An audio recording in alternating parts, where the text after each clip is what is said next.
Silakan Bapak Ibu Saudara duduk kembali. Shalom. Saya bersyukur buat pagi hari ini saya dapat bertemu kembali kepada Bapak Ibu di tempat ini. Terima kasih buat Pak Gembala, Pak Rudi, dan seluruh jemaat Ketapang Utara. Ini kalau nggak salah ketiga kali ya Pak ya. 1 kali online, 2 kali onsite. Ini yang kedua kali yang onsite. Dan saya melihat jemaat Tuhan di tempat ini luar biasa ya. Makin hari makin dahsyat. Karena kita percaya, Yesaya 40 ayat 31 katakan, tetapi orang-orang yang menanti-nantikan Tuhan mendapat kekuatan baru. Mereka seumpama Raja Wali yang naik terbang dengan kekuatan sayapnya. Mereka berlari dan tidak menjadi lesu. Mereka berjalan dan tidak menjadi lelah.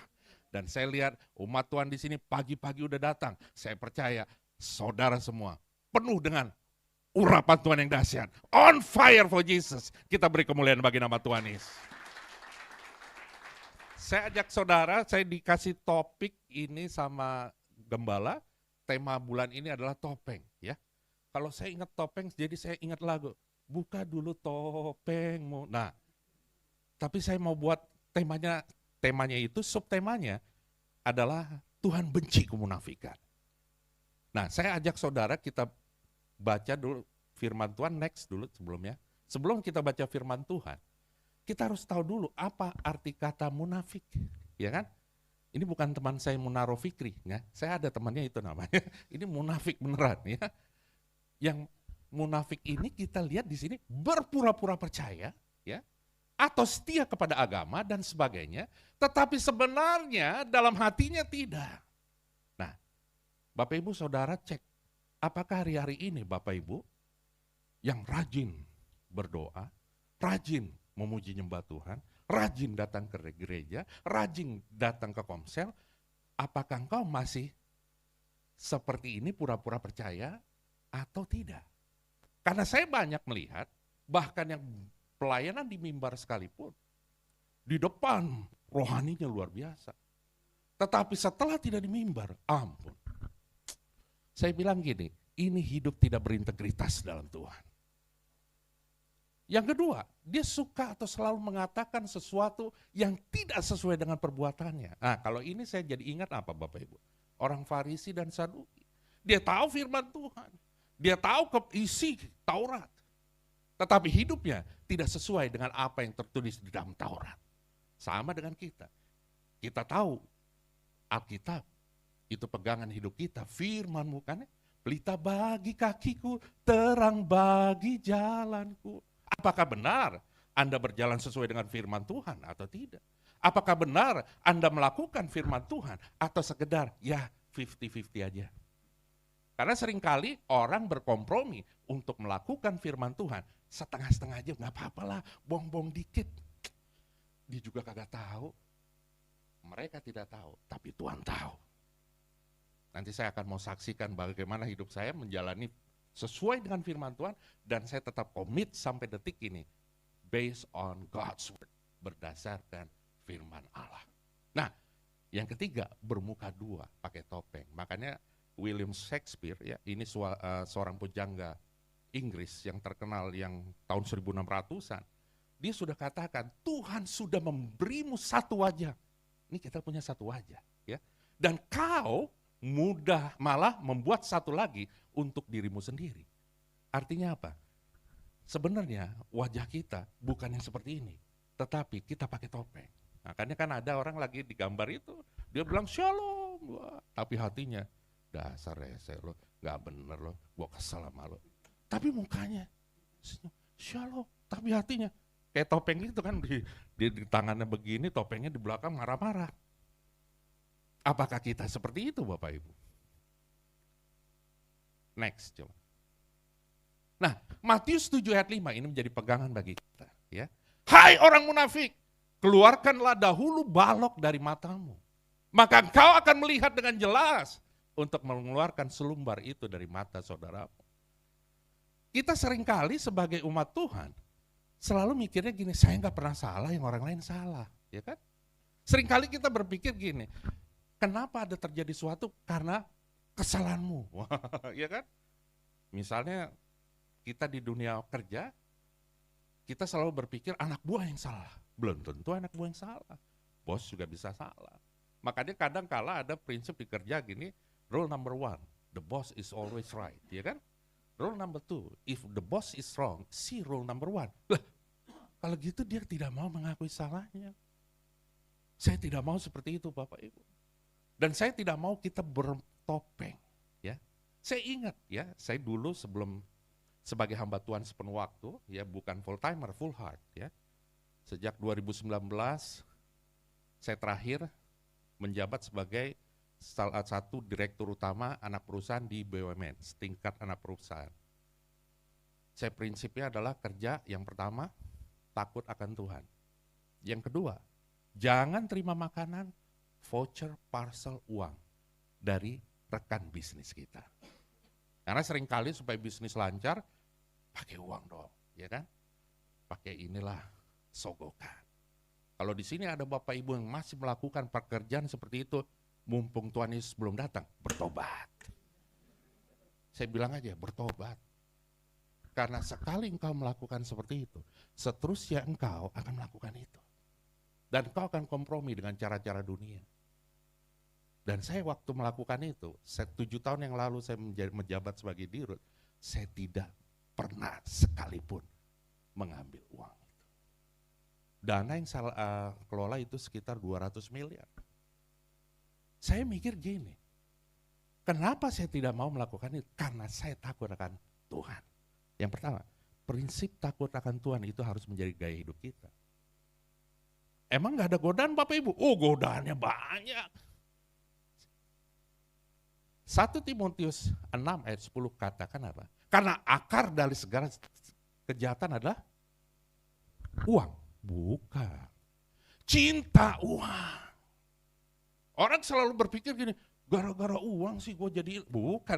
Karena engkau cinta sama uang. Kalau semua manusia butuh uang, tapi bukan uang segalanya. Kalau gitu kasihan dong. Kalau sekarang yang ciptakan uang siapa Bapak Ibu? Yang ciptakan uang siapa? Ada yang tahu? Angkat tangan. Ada yang tahu? Masa nggak tahu siapa yang ciptakan uang? Di Indonesia yang ciptakan siapa? Bank Indonesia kan, yang mengeluarkan uang kan? Bank Indonesia dikelola sama siapa? Manusia kan? Jadi yang ciptakan uang siapa? Manusia kan? Iya kan? Bukan Tuhan yang ciptakan uang, bukan. Nah, lucunya manusia sekarang yang menciptakan uang justru di bawah kuasanya uang. Bayangin, pencipta uang dikuasai oleh ciptaannya. Itu bahaya Bapak Ibu. Harusnya kita apa? Kita harus takut atau di bawah ciptaan kita, yang menciptakan kita siapa? Tuhan. Tuhan di atas, kita di bawahnya, kita harus takut sama Tuhan. Bukan kita takut sama di bawahnya, itu uang. Hari-hari ini dunia kebalik. Bukan takut sama Tuhan, justru takut sama uang. Saya bilang kasihan deh loh, bener saya bilang. Dan itu banyak terjatuh orang hari-hari ini. Gara-gara cinta uang. Makanya ada 3 tah. Yang pertama, tahta, harta, bukan wanita. Pelakor juga banyak kok. Cinta. Kasihan dong yang lakinya karena banyak orang. Pelakor-pelakor ya, pengambil laki orang. Gara-gara uang itulah orang menghalalkan segala cara untuk mencapai tujuannya.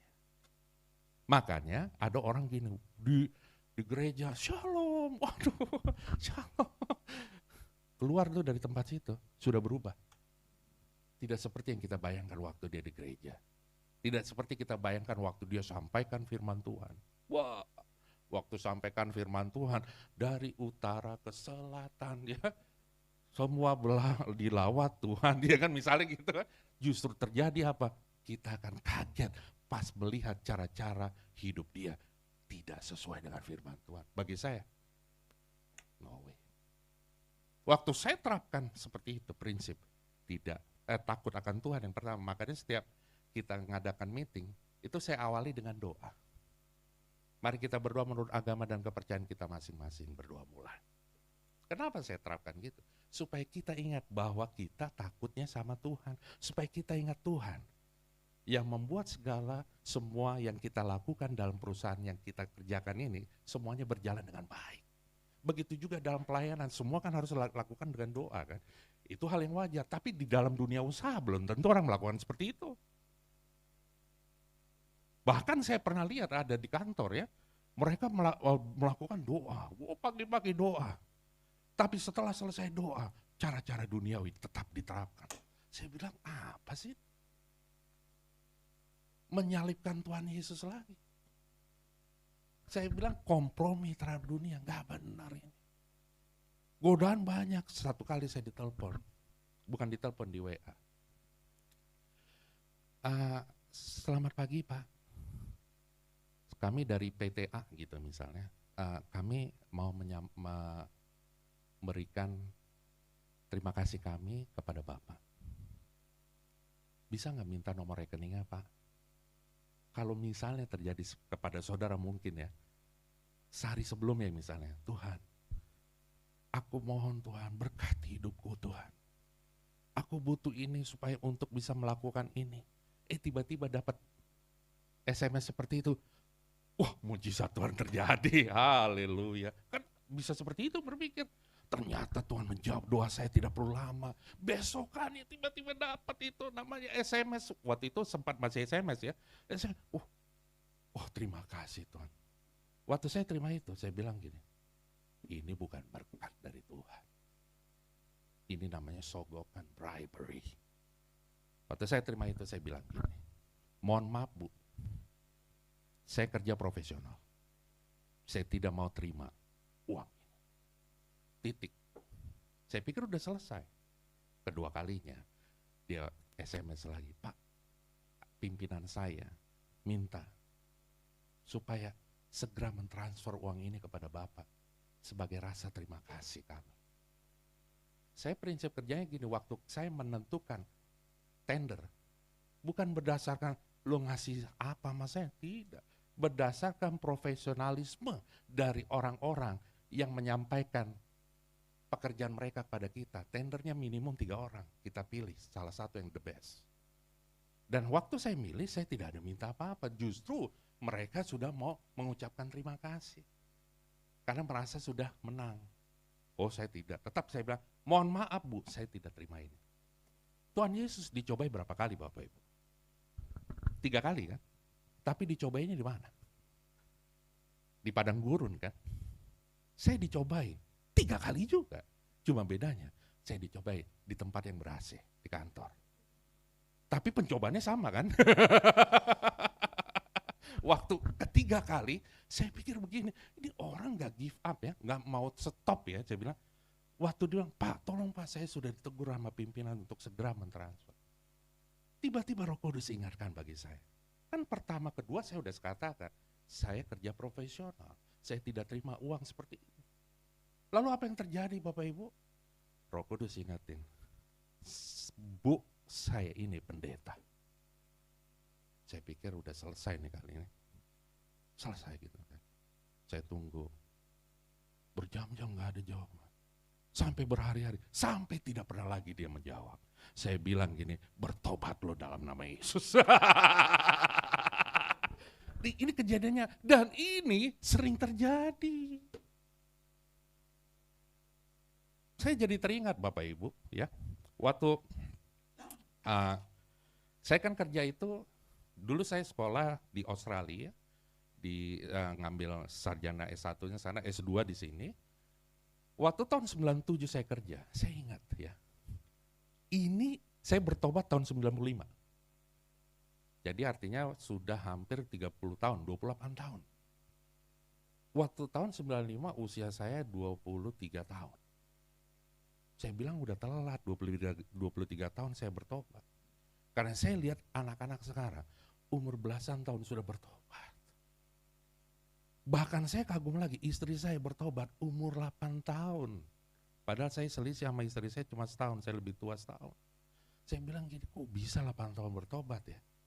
Saya 23 tahun bertobat, tapi kalaupun ada Bapak Ibu di sini umur 70 tahun bertobat, puji Tuhan. tapi kayaknya yang 70 tahun cuma nggak ada. Ada Bapak Ibu yang 70 tahun di atas? Ada? Belum ada ya. Atau ngaku-ngaku 70. Kayaknya lu mukanya 70 tahun. Padahal usia baru 50 tahun. Nah, itu jarang ucap syukur kali. Karena kenapa? Sering marah-marah terus, akhirnya umur 50 tahun, muka kayak 70 tahun. Itu kasihan banget. Kayak di depan saudara, usia 51 tahun, wajah kayak umur 30 keberapa lah, 30. Nggak kelihatan kan? Ya haleluya. Nah, waktu saya tulis pendeta, terus saya bilang, akhirnya saya ngarepin lu bertobat dalam nama Yesus. Saya bilang gini, puji Tuhan. Saya teringat waktu awal-awal saya bekerja. Nih ya, saya mau terapkan kepada Bapak Ibu di sini orang-orang yang masih profesional bekerja. Jangan kompromi dengan dosa, saya bilang. Saya teringat begini. Waktu itu kira-kira tahun 98 atau 99, saya agak lupa. Pokoknya baru berapa tahun saya kerja. Saya diingatkan sama pimpinan saya waktu itu. Hen, kalau nanti ada orang yang telepon saya, tolong sampaikan ke dia, orang itu, bilang saya tidak ada. Sering nggak digituin sama bos? Ngaku nggak ada di sini. Saya yakin ada, ya. Waktu saya terima perintah seperti itu, saya langsung gini, wah nggak apa-apa, nggak, saya gini, Tuhan Yesus tolong saya. Saya cuma begitu aja, tolong saya Tuhan, saya tidak mau bohong. Mungkin bagi orang, lo so ini banget, idealis banget, zaman sekarang apa, bohong-bohong dikit juga nggak apa-apa lah. Saya nggak mau. Karena bagi saya gini, saya diajarin bohong. Saya tahu firman, bertobat tahun 95. Saya tahu firman, saya bilang gini, saya nggak bisa kayak gini. Saya minta Tuhan Yesus tolong saya Tuhan. Supaya waktu orang nelpon itu saya jangan bohong. Tahu cara pembelaan Tuhan?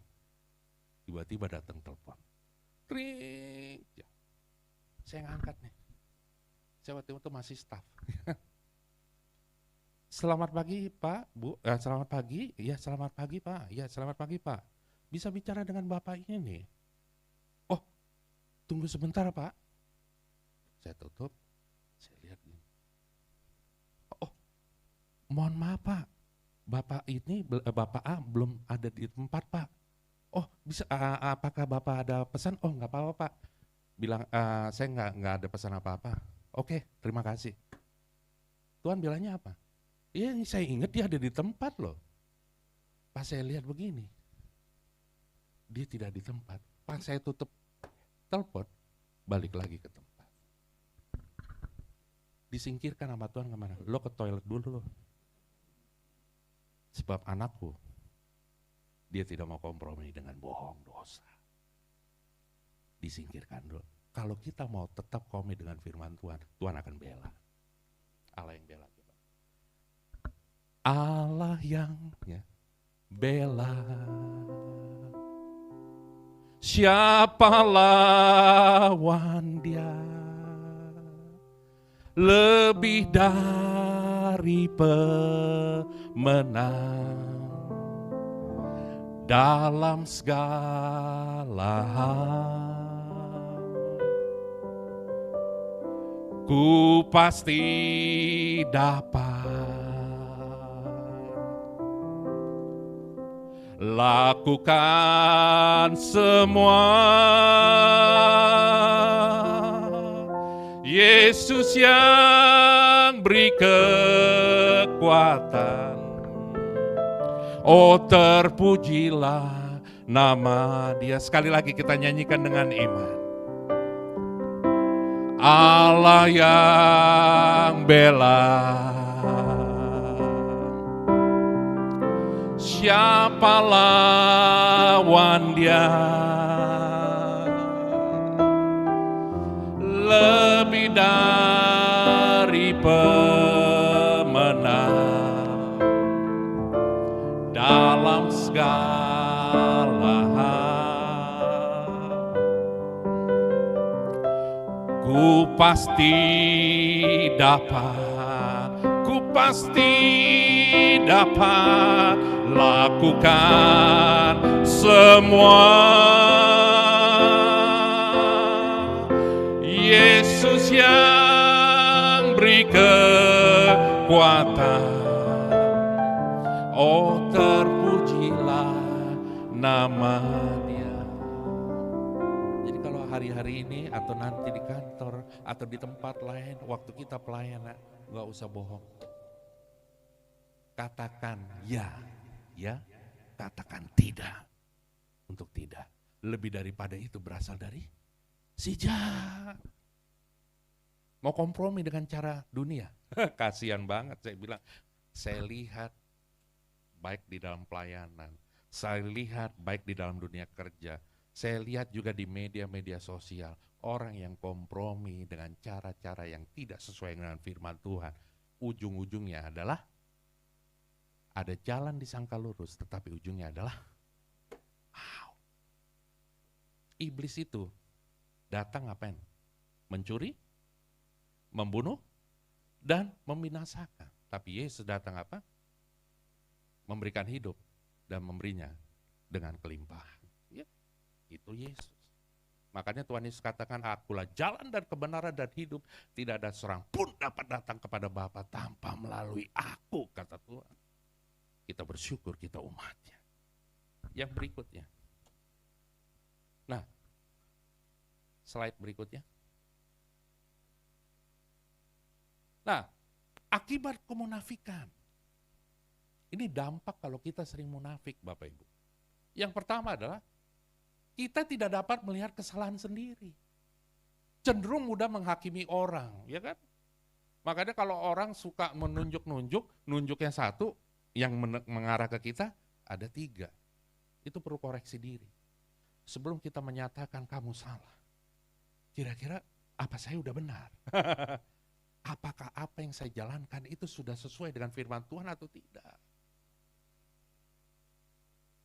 Mengapa engkau melihat selumbar di mata saudaramu, sedangkan balok di dalam matamu tidak kau ketahui? Jelaslah, balok aja yang gede aja nggak bisa kelihatan, tapi yang kecil, kerikil di orang lain kelihatan.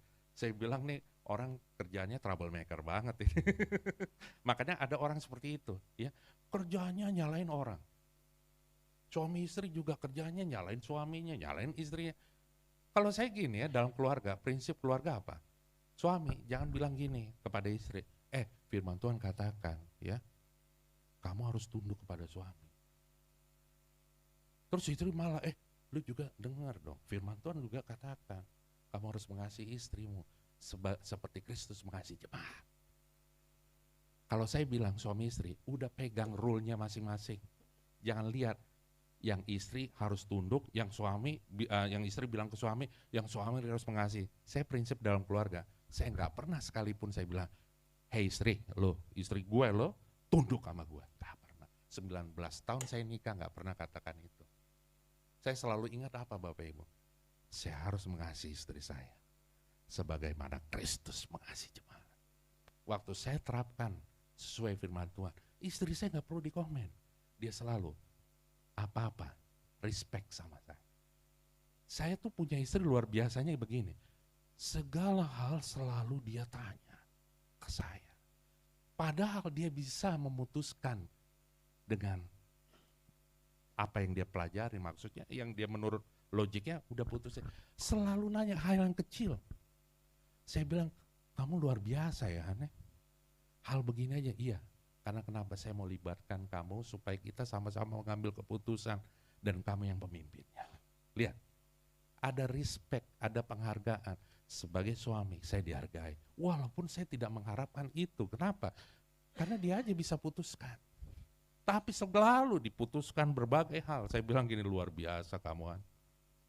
Luar biasa, makanya puji Tuhan saya punya istri awet muda juga. Istri saya umur 50 tahun, mukanya kalau Bapak Ibu lihat 30 tahun juga belum. Saya bilang gini, puji Tuhan. Karena kenapa? Selalu ingat mengucap syukur sama Tuhan dan selalu percaya bahwa setiap rancangan Tuhan dalam hidupku damai sejahtera, bukan kecelakaan, masa depan yang penuh dengan harapan. Dan istri saya orang yang gak munafik. Sama. Takut kalau untuk berkata bohong. Enggak, dia selalu gini, caranya firman Tuhan apa? Lakukan. Justru saya bertobat, Tuhan pakai istri saya. Saya bertobat yang sungguh-sungguh. Dulu saya kalau sama uang, ini Bapak Ibu saya S1 accounting loh. S2 saya finance, makanya MBA. Ya. Bukan married by accident, saya married dengan benar-benar. Mungkin orang berpikir gini, saudara, soal kekudusan nih, kemunafikan ini kan berhubungan juga dengan kekudusan. Saudara mikir gini, kalau zaman sekarang orang pacaran udah pegang-pegangan, udah cium-ciuman, udah yang gak karuan. Tidur bareng. Saya pacaran ya, itu 3 tahun lebih. Gak pernah saya pegang tangan. Kalau dibilang orang gini. Gak pernah saya cium pipi. Gak pernah saya cium kening, kan kayak gitu. Apalagi yang hal-hal yang gitu. Kenapa? Ingat, jaga kekudusan. 3 tahun pacaran, 19 tahun kami nikah, jadi 22 tahun. Kami tetap happy bersama Tuhan. Saya selalu bilang gini, Han, kamu lebih muda daripada waktu nikah. Bapak Ibu tahu, ini jas saya. Ini tadi Pak Rudi ngomong, kesempitan, bukan. Ini jas saya waktu saya nikah, 19 tahun yang lalu. Padahal jas saya yang lain ada. Tapi saya senang pakai jas ini. Saya jadi ingat gini, waktu saya nikah, saya pakai jas ini. Bayar 19 tahun. Kalau gitu badan saya dulu gede kali ya. Harusnya kan makin besar lagi dong. Orang gak muat. Ini muat. Mujizat saya bilang. Bukan saya gak punya jas lain. Banyak ada jas yang lain. Tapi saya senang yang ini. Gak tahu kenapa. Saya selalu ingat. Saya datang ke altar Tuhan. Saya bersaksi mengenai kebenaran firman Tuhan waktu pernikahan. Saya saksi itu waktu menyaksikan kebaikan Tuhan. Dan saya selalu ingat waktu saya pakai jas ini. Saya dipersatukan dengan istri saya. Dan saya tetap pegang firman Tuhan. Jangan munafik. Aduh. Saya kalau ketemu orang munafik kayaknya bawaannya gini. Tapi saya selalu ingat gini, ingat firman Tuhan lagi. Jangan kita marah-marah sama orang itu. Sampaikan firman Tuhan dengan kasih. Makanya yang tadi itu apa? Orang tidak dapat melihat kesalahan sendiri, tapi cenderung malah menghakimi orang lain. Saya bilang gini, sudah bertobat Bapak Ibu. Jangan banyak hakimin orang lain. Karena engkau juga bukan seorang hakim, ya kan? Jabatan kamu hakim. Kalau di sini ada hakim, hakim-hakim harus sadar bahwa di atasmu masih ada hakim yang agung, yaitu Yesus Kristus yang dahsyat. Haleluya. Yang kedua, akibat kemunafikan apa Bapak Ibu? Yang kedua, menghalangi kita untuk menerima jawaban doa. Matius 6 ayat 5 katakan, dan apabila kamu berdoa, janganlah berdoa seperti orang munafik. Mereka suka mengucapkan doanya dengan berdiri dalam rumah-rumah ibadat dan pada tikungan-tikungan jalan raya supaya mereka dilihat orang. Ini ciri khas dari orang Farisi. Suka doa di jalan-jalan supaya kelihatan saya rohani, supaya kelihatan saya orang kudus, supaya kelihatan saya orang suci. Lihat nih, saya orang suci. Ya kan? Orang Farisi seperti itu. Dia nganggap gini, kamu siapa? Lihat saya pakai jubah kebesaran, ya kan? Jubah imam.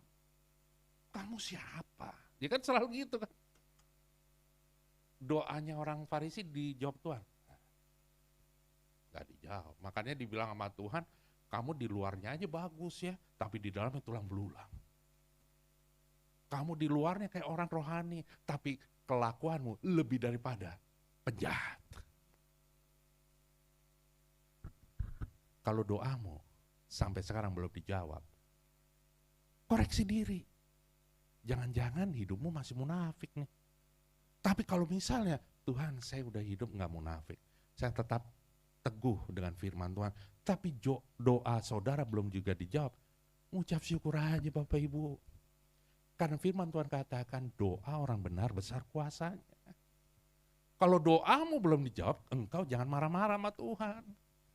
Lihat dirimu apakah saya udah berkenan di depan Tuhan atau tidak. Doa orang benar besar kuasanya, saya teramat percaya itu doa penuh kuasa. Makanya saya percaya cepat atau lambat pasti doanya dijawab. Kalau itu sesuai dengan firman-Nya. Hari-hari ini apa engkau doakan? Tuhan berkati aku Tuhan. Aku butuh pekerjaan mungkin ya. Tuhan, aku butuh biar suamiku menjadi orang yang gimana gitu, atau suamiku, atau istriku. Tuhan, aku berdoa buat anak-anakku, jangan kayak gini-gini terus ya kerjanya Tuhan. Kerjanya suka main ini terus, game ya kan. Ada yang main game gak di sini? Boleh main game tapi jangan kecanduan. Kerjanya nonton-nonton terus, apalagi di sini. Kalau ada yang suka nonton film porno, bertobat loh Bapak Ibu. Oh saya bener. Nah, kenapa saya bilang katakan ini? Jangan main-main Bapak Ibu. Oh kan saya udah nikah, ya kan? Saya udah puluhan tahun nikah. Gak apa-apa dong nonton porno. Apa yang dilihat itu tidak sesuai dengan firman Tuhan, engkau terikat dengannya. Oh gak apa-apa lah, saya kan dikit-dikit pakai boat dikit lah, obat-obat dikit. Itu juga hati-hati Bapak Ibu. Saya melayani ada orang yang terikat narkoba, terikat seks, terikat juga rumah tangganya. Kelihatannya seperti di luar bagus. Tapi sampai ada suaminya curhat sama saya. Curhatnya saya pikir berapa? Cuma 10 menit, sejam lebih. Sampai gini. Udah itu bukan sekali, berkali-kali Bapak Ibu. Kalau saya sebagai hamba Tuhan, saya bilang gini, saya sampaikan firman Tuhan juga. Dia udah lakukan, tapi gak ada perubahan. Saya bilang tunggu waktu Tuhan aja. Sampai telepon saya itu kadang 50 menit, sejam. Dan itu frekuensinya sering. Gak malam lah, gak pagi, gak siang. Saya bilang gini, Tuhan, untung saya sabar. Muka saya sabar gak ya? Kalau orang yang ketawa sukacita dalam Tuhan, biasanya sabar. Haleluya. Jadi di sini kalau Bapak Ibu kelihatan sabar, bersukacita dengan Tuhan, ngucap syukur sama Tuhan, percaya cepat atau lambat Tuhan akan jawab doa kita. Haleluya.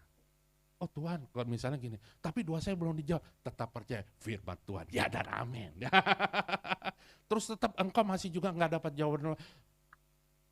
Aku percaya bahwa segala rancangan Tuhan dalam hidupku damai sejahtera bukan kecelakaan. Masa depan yang penuh dengan harapan. Doanya belum juga dijawab. Tuhan Yesus tidak berubah, tidak berubah, tidak berubah. Enak kayak gitu kan. Coba jalani hidup seperti itu. Nggak tegang, nggak stres. Makanya banyak orang cepat tua. Karena kenapa? Karena sering stres. Bukan berarti sini bapak-bapak yang udah 70 tahun atau 60 tahunan, jadi stres dong. Bukan. Cepat tua gini, umurnya berapa, tapi kelihatan lebih 20 tahun di atasnya. Itu seperti itu Bapak Ibu. Yang kedua apa? Berikutnya, akibat kemunafikan. Menghambat pertumbuhan rohani kita. Udah pasti, kalau orang munafik gak bakal rohani kita akan terus naik dan tidak turun, menjadi kepala dan tidak menjadi ekor terus. Kita bukan jadi kepala, tapi menjadi ekor. Kita tidak akan naik, terus turun. Kenapa? Karena itu buanglah segala kejahatan. Nah, buang dulu segala kejahatan. Di hati kita, pikiran kita, tindakan kita. Segala tipu muslihat, tukang bohong. Dikasih bisnis gini, harusnya spek A dikasih spek C. Ya, kira-kira akan bertumbuh rohani kita, kira-kira akan diberkati Tuhan? Tidak. Terus, dan segala macam kemunafikan, kedengkian dan fitnah. Nah, kalau Bapak Ibu benci atau dengki sama orang lain, itu juga tidak akan bertumbuh rohaninya. Kalau Bapak Ibu senang fitnah orang, tidak akan pernah tumbuh. Dan jadilah sama seperti bayi yang baru lahir, yang selalu ingin akan air susu yang murni dan yang rohani, supaya olehnya kamu bertumbuh dan beroleh keselamatan. Kalau kita hidupnya tetap percaya bahwa Allah turut bekerja dalam segala sesuatu untuk mendatangkan kebaikan bagi kita orang-orang yang mengasihi Dia, walaupun keadaan kita, lingkungan kita tidak mengasihi kita, itu orang akan terus naik dan tidak pernah turun. Karena kenapa? Tidak dipengaruhi oleh lingkungan. Dia percaya bahwa Tuhan sungguh ada bersamaku. Jadi akibat kemunafikan ini menghambat pertumbuhan rohani kita. Tadi yang pertama apa Bapak Ibu? Akibat kemunafikan, orang tidak dapat melihat kesalahan sendiri, tapi cenderung mudah menghakimi orang. Yang kedua, menghalangi kita untuk menerima jawaban doa. Dan ini yang terakhir, bukan saya yang terakhir selesai khotbah, enggak ya. Ini yang terakhir, menghambat pertumbuhan rohani kita. Ini saya baru bahas soal munafik. Nah sekarang bagaimana supaya kita mengatasi kemunafikan ini? Ini perlu. Karena kita sering lihat orang munafik. Bagaimana caranya kita bisa mengatasi kemunafikan ini? Yang pertama, nah ini favorit saya. Supaya saya jangan jadi orang munafik, saya baca dan renungkan firman Tuhan setiap hari. Saudara, saya baca firman Tuhan. Ini sejak saya diangkat menjadi pendeta, ya.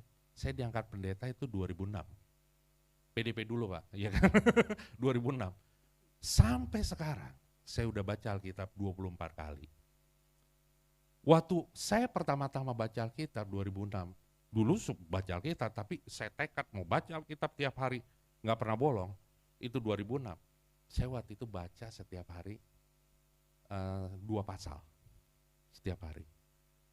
Terus saya tingkatkan setiap hari 5 pasal. Dan sejak tanggal 13 September 2022, jadi itu kira-kira udah 9 bulan yang lalu. Setiap hari saya baca 10 pasal. Sebelum saya datang ke tempat ini, jam 1:30 pagi, saya baca 10 pasal. Saya nggak mau, saya tidak baca firman Tuhan. Kenapa saya tidak mau baca firman Tuhan? Supaya firman Tuhan itu menjadi rema dalam hidupku. Agar setiap perkataanku, pikiranku, tindakanku sesuai dengan firman. 10 pasal bagi saya nggak membosankan. Kira-kira 3 minggu lagi saya ke-25 kali saya baca Alkitab. Ada orang bilang sama saya gini, Pak, saya juga baca Alkitab, Pak.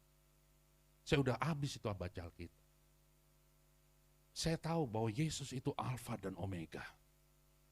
Makanya saya baca Alkitab, kitab Kejadian dan Wahyu. Wah, saya bilang, kok, iya kan saya selesai, Pak. Kejadian dan Wahyu. Terus yang setelah Kejadian dan sebelum Wahyu dibaca? Gak perlu, Pak, karena Tuhan Alfa dan Omega. Saya bilang orang ini, bertobat loh, bertobat. Dulu saya baca Alkitab, Bapak Ibu. Saya ingat dulu, setiap saya baca Alkitab ini, pada mulanya adalah firman. Firman itu adalah, tertidur. Benar, saya ketiduran. Besokannya baru saya, amin. Amin. Ya. Tahu ada orang gini, susah-susah tidur kan? Sini Bapak Ibu ada yang susah tidur. Saya waktu itu kalau mikir, saya bilang, lu baca Alkitab, lu cepet tidur. Karena kenapa? Dia emang gak punya hati untuk baca firman. Justru cepat tidur gara-gara baca Alkitab. Saya bilang, lu juga bertobat. Karena saya pernah ngalamin ini. Setiap saya baca Alkitab, saya cepat tidur. Makanya saya sarankan dulu, lebih baik lu baca Alkitab, lu cepat tidur. Tapi sekarang saya sarankan orang, lu baca Alkitab benar-benar. Karena kenapa? Yosua 1 ayat 8 katakan, janganlah engkau lupa memperkatakan kitab Taurat ini. Tetapi renungkanlah itu siang dan malam. Supaya engkau bertindak hati-hati sesuai dengan yang tertulis di dalamnya. Sebab dengan demikian perjalananmu akan berhasil dan engkau akan hoki, beruntung. Ya? Kita akan beruntung baca firman Tuhan setiap hari. Itu gaya hidup. Awali supaya apa? Supaya kita mau berbuat munafik, ingat firman Tuhan, ya kan? Kita mau bohong, ingat firman Tuhan. Bukan berarti saya nggak pernah bohong. Pernah dulu sekali saya bohong sejak bertobat. Saya ingat banget waktu itu. Waduh, benar Roh Kudus ini saya. Saya bilang, Tuhan Yesus ampuni aku Tuhan.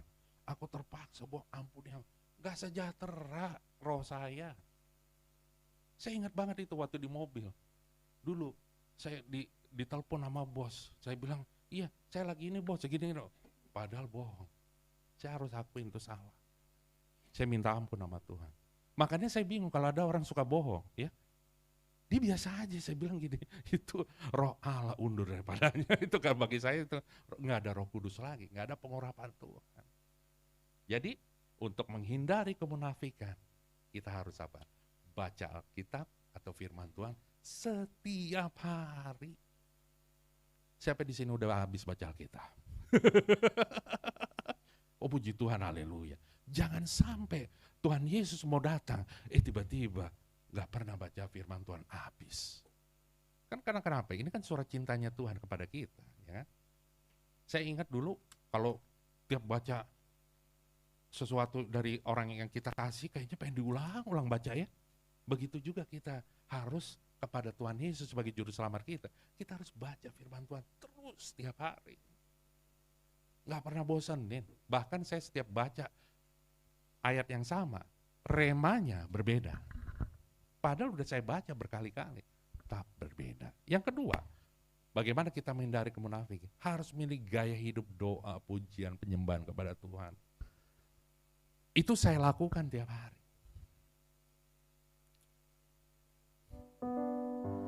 Kalau orang suka memuji nyembah Tuhan, dia hanya ngagungkan Yesus.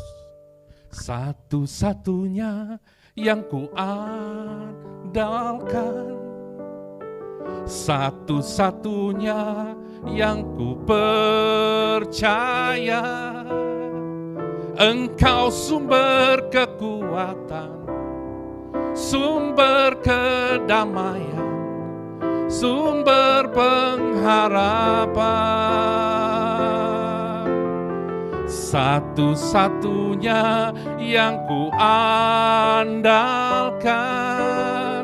satu-satunya yang ku percaya, Engkau Tuhan memberkati, Tuhan penyembuhku, Tuhan pemulihku. Sekali lagi kita katakan, satu-satunya, satu-satunya yang ku andalkan, satu-satunya yang ku percaya,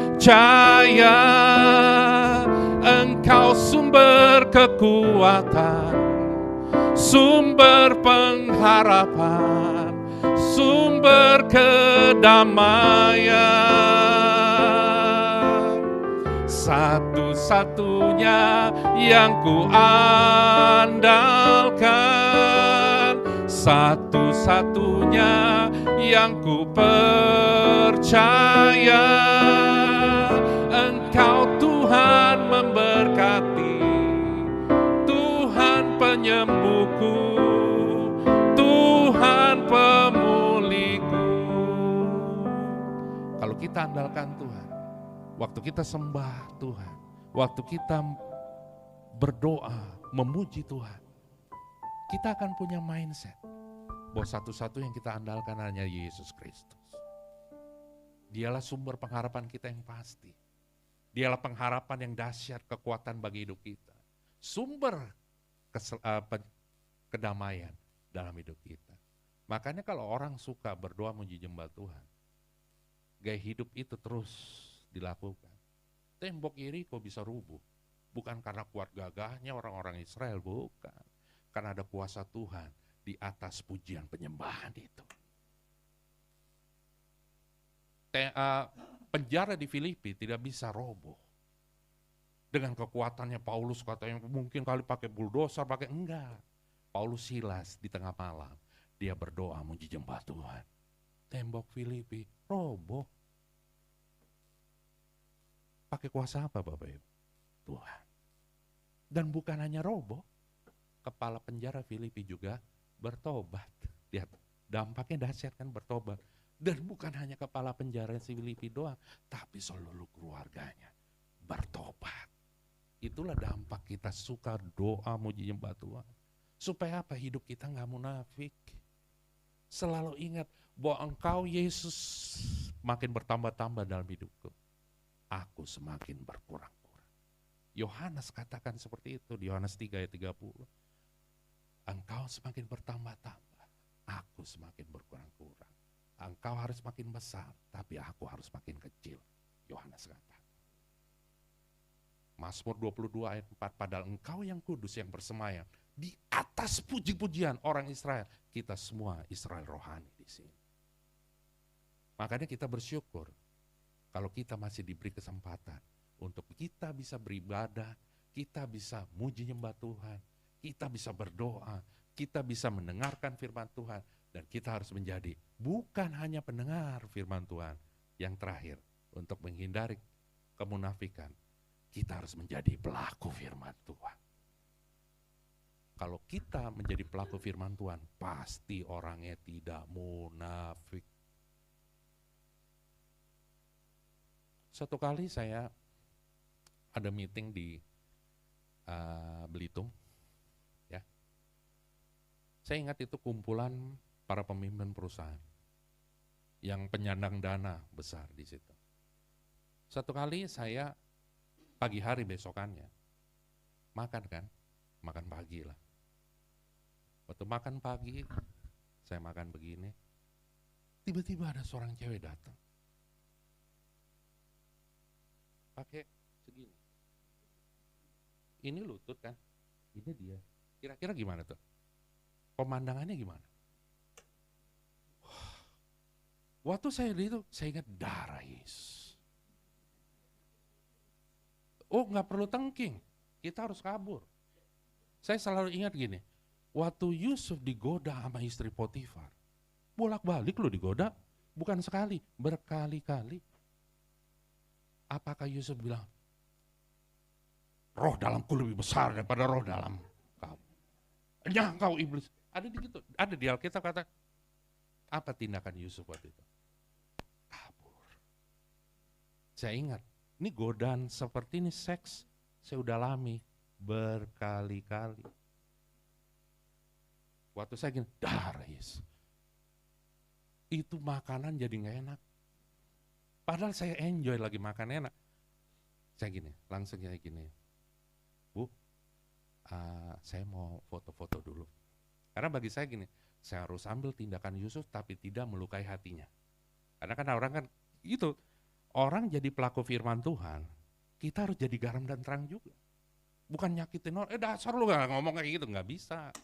Harus jadi pelaku firman. Saya keluar, saya foto-foto, itu kebetulan kan lautan, pantainya keren kan, saya foto. Tujuannya apa foto? Saya mau menghindar istri Potifar. Tanda kutip. Pas sudah makin jauh, akhirnya saya cari makan di tempat lain. Haleluya. Saya bilang, Tuhan Yesus dahsyat. Di luar negeri, ini saya baru dari Australia. Nyampe lah ke Singapura. Malam-malam. Saya cari hotel itu nggak mau pakai booking dulu waktu itu. Saya langsung aja go show. Ya. Malam-malam udah nyampe, naik bus di situ. Terus nyampe lah di hotel. Sir, do you need any girls here? Wah, saya bilang, oh sorry, I'm not the typical person. I don't need anyone or any girls here. Padahal di bawah banyak. Kalau itu terjadi bagi dirimu, aji mumpung atau enggak? Kalau saya tidak kompromi. Godaan yang namanya 3 ta itu bukan hanya di dunia kerja, di pelayanan juga banyak. Di dunia kerja saya bilang sama istri saya, ginian, saya ceritain. Kita tuh terbuka. Ada cewek suka apa, kita terbuka. Saya bilang, kita pagari dengan kuasa darah Yesus. Supaya apa? Supaya kita jangan kompromi. Kita sampaikan firman, kita harus jadi pelaku firman. Kita membaca firman Tuhan, kita harus jadi pelaku firman. Bukan hanya cuma mendengar atau membaca firman Tuhan, tapi kita harus lakukan firman Tuhan itu. Makanya saya berani katakan ini, di dunia profesional, tidak boleh korupsi, tidak boleh narkoba, tidak boleh seks bebas. Karena kenapa? Karena hal itu yang membuat kita jauh dari Tuhan. Masih penting jauh dari Tuhan, tapi kalau mati sampai tetap melakukan itu, udah pasti di neraka. Tempat kita di mana Bapak Ibu? Siapa yang mau ke surga? Kalau saya sih mau banget. Mau banget. What is your ultimate goal of your life? Apa tujuan utamamu dalam hidupmu? Kalau saya ditanya itu, kamu mau jadi orang kaya, menjadi orang terkenal di seluruh dunia? No way. Gak perlu. Kamu mau jadi orang terkenal? Satu hanya cuma saya mau. Saya mau masuk surga bersama Tuhan Yesus. Supaya kita bisa masuk surga, Yang pertama tadi, hindari kemunafikan. Baca dan renungkan firman Tuhan setiap hari. Yang kedua, jangan lupa kita berdoa muji nyembah Tuhan. Dan terakhir, jadi pelaku firman. Biar firman Tuhan hari ini menjadi kekuatan rema bagi saudara. Saudara, kita bangkit berdiri.